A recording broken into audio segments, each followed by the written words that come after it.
अहम खबर से आगाह करें। पाक फौज और चीन की पीपल्स लिबरेशन आर्मी की सालाना मशक़ें शुरू। ISPR के मुताबिक वॉरियर 9 सालाना दो तरफा इंसदाद दहशतगर्दी मशकों की नवी कड़ी है। दोनों ममालिक के दरमियान इंसदाद दहशतगर्दी मशकें हर साल मुनक्किद होती हैं।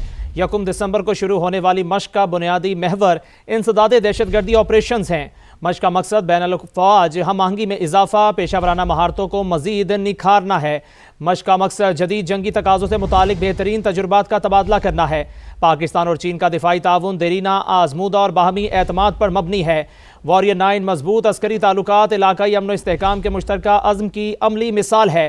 मशक वॉरियर 9 की इफ्तिताही तकरीब national counter terrorism centre Pabbi में हुई है।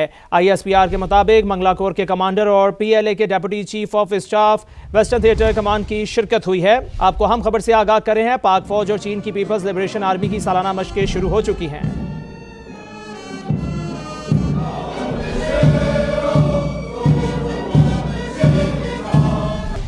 KP में दहशतगर्दी और बैड गवर्नेंस का मसला अब सूबे में गवर्नर राज लगाने की बाज़गश्त कौमी असम्बली में भी गूंज सुनाई दी। विफाकी वज़ीर कानून आज़म नज़ीर तारड़ ने वाज़े कर दिया कि गवर्नर राज आइन का ही हिस्सा है, कोई मार्शल लॉ नहीं। अगर हालात ऐसे हुए तो ये एक आइनी अमल होगा। कहा कि सरकारी क्लैशनकोफें लहराकर इस्लामाबाद पर हमला करना गैर आइनी है। पाकिस्तान चलेगा तो बानी PTI को भी ये आस रहेगी कि शायद वो दोबारा इक़्तिदार में आ जाएं।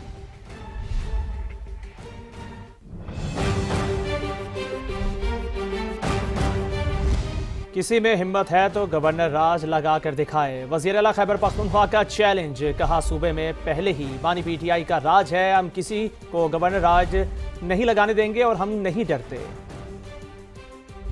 किसी गवर्नर राज से हम नहीं डरते हैं। अगर इनमें इतनी हिम्मत है तो लगा कर देखें। सूबे में अमन अमान की सूरत हाल खराब है, क्या कहेंगे? ये जो जिन्होंने बंद कमरों की पॉलिसियां खैबर पख्तूनख्वा में इम्प्लीमेंट की है तो उनको चाहिए कि इसका एहसास करें। गवर्नर राज के संगीन नताइज होंगे। तहरीक इंसाफ ने हुकूमत को खबरदार कर दिया। बैरिस्टर गौहर की ज़ेर सदारत मुश्तरका पार्लिमानी पार्टी का इजलास। सूबाई हुकूमत को अदम इस्तेहकाम का शिकार बनाने की कोशिश काबिल तशवीश। हुकूमत का रवैया मुल्क और सूबे के मुफाद में नहीं। अरकान की गुफ्तगू, बानी की फौरी रिहाई का मुतालबा। ज़िमनी इलेक्शन के नताइज मुस्तरद। ज़राए के मुताबिक इजलास के दौरान सलमान अकरम राजा और मिशार यूसुफजई में तल कलामी भी हुई। सलमान अकरम राजा ने मिशार यूसुफजई से कहा कि आपकी बानी से एक मुलाकात हुई। जवाब में मिशार यूसुफजई ने कहा कि मेरी कई मुलाकातें हुई, हम पैगाम बाहर पार्टी तक पहुंचाते हैं। आपकी बेशुमार मुलाकातें हुई, आप पैगाम क्यों बाहर नहीं पहुंचाते? ज़राए के मुताबिक अपोजिशन के सेनेटर्स और अरकान कौमी असम्बली इजलास से उठकर चले गए।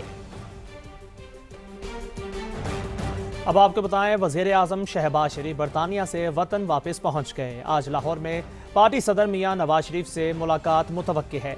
वज़ीर आज़म शहबाज शरीफ बरतानिया से वापसी पर लाहौर पहुंचे। वज़ीर आज़म बहरीन और बरतानिया के दौरे पर गए थे। बहरीन में उनकी मसरूफियात सरकारी थीं, जबकि लंदन का दौरा निजी था। आज शहबाज शरीफ की सदर मुस्लिम लीग नून नवाज शरीफ से मुलाकात भी मुतवक्की है, जिसमें मुल्की सियासी सूरत हाल और दीगर अमूर पर तफसीली तबादला ख्याल होगा। अब आपको बताएं कि चीफ ऑफ डिफेंस फोर्सेस के नोटिफिकेशन में कोई इशू नहीं। नई आईनी तरमीम के बाद इकट्ठी तैनाती होनी है। आर्मी चीफ की मुद्दत मुलाजमत को पहले ही तहफ़्फ़ुज़ हासिल। वज़ीर कानून आज़म नज़ीर तारड़ का मौक़िफ़। वज़ीर इत्तलात अता तारड़ बोले, चीफ ऑफ डिफेंस फोर्सेस का मसला मीडिया पर बनाया गया, किसी किस्म का कोई इशू नहीं है। मामले पे जो मसला बन गया है उस पे ख्वाजा आसिफ साहब का कल मसला तो पता नहीं बना दिया गया है। ट्विटर पे, इलेक्ट्रॉनिक मीडिया पे कल बड़ी क्लैरिटी के साथ ख्वाजा आसिफ साहब का ट्वीट आया कि हर चीज स्मूथली चल रही है, इसमें किसी किस्म का कोई प्रॉब्लम नहीं।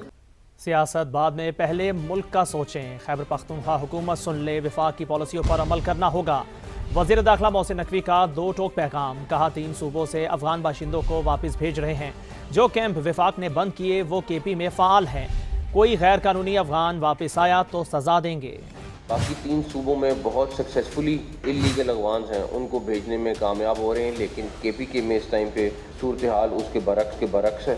बाकायदा तौर पे उनको प्रोटेक्ट किया जा रहा है। हम केपी के गवर्नमेंट को भी बार बार ये मैसेज दे रहे हैं कि इस टाइम ज़रूरी ये है कि आप पहले अपने मुल्क का सोचें, उसके बाद अपनी सियासत करें, उसके बाद बाकी चीज़ों को निभाएं। उनको ये हर सूरत फेडरल गवर्नमेंट का जो फैसला है उनको अमल कराना पड़ेगा। हम नहीं अफोर्ड कर सकते और बम ब्लास्ट। पिछले जितने अटैक्स हुए हैं उसमें अफगान मुलव्वस हैं या खुदकुश हमलावर तो सारे के सारे अफगानिस्तान से आ रहे हैं।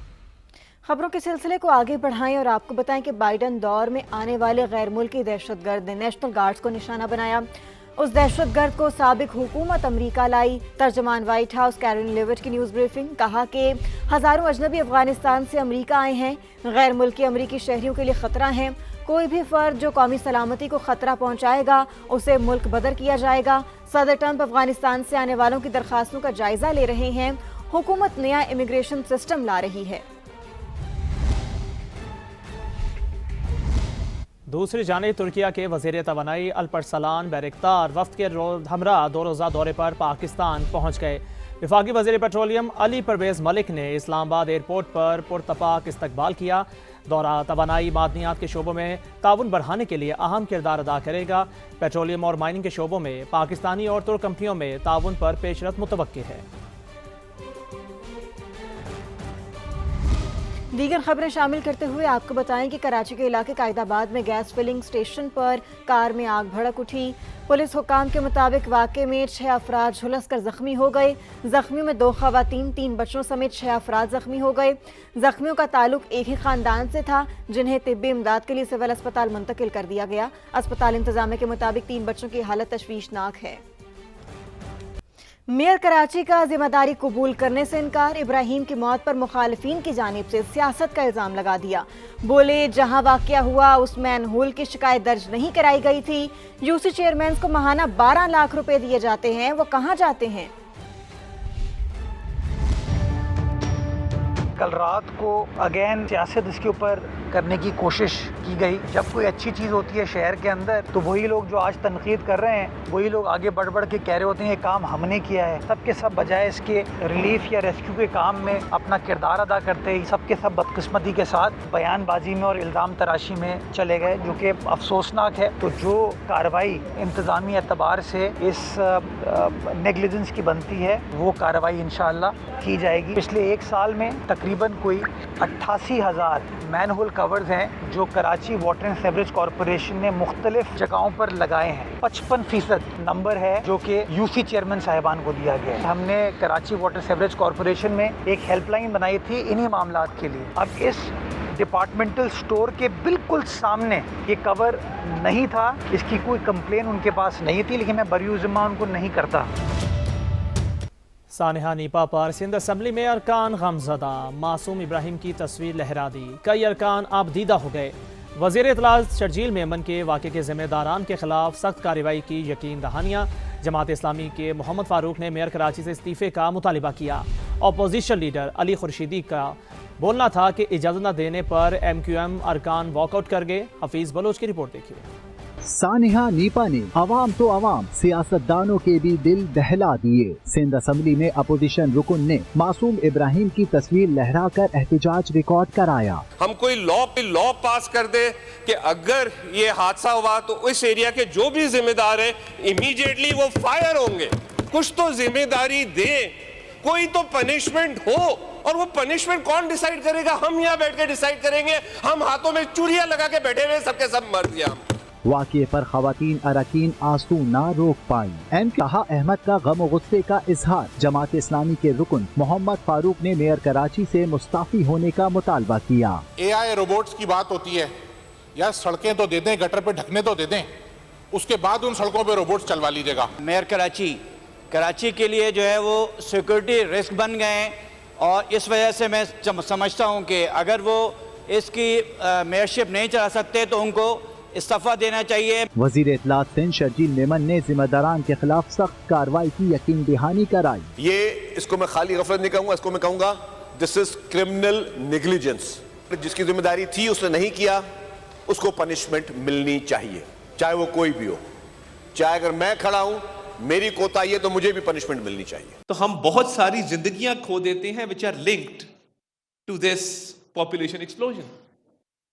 अब एक पहलू इसका, और इस चीज़ का अदराक कि पॉपुलेशन एक इशू है, मैं वसाइल के ऊपर बाद में आऊँगा, इकोनॉमिक ग्रोथ के ऊपर बाद में आऊँगा, रिसोर्सेज वर्सेस पॉपुलेशन जो तवाज़ुन की बात की गई उस पर मैं बाद में आऊँगा, मगर सबसे पहले जो बुनियादी हक है जिंदगी का वो इस मसले के साथ मुंसलिक है।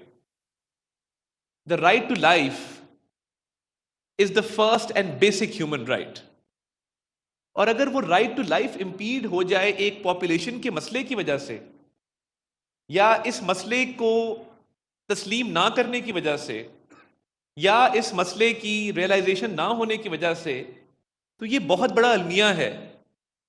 और इसमें देखिए, अगर मैं बात करूं तो पूरी सोसाइटी में एज इट इज एक पेट्रियार्कल स्ट्रक्चर है and it's a male dominated society. सबसे पहले तो हम इस बात को तस्लीम करें, where the health of the mother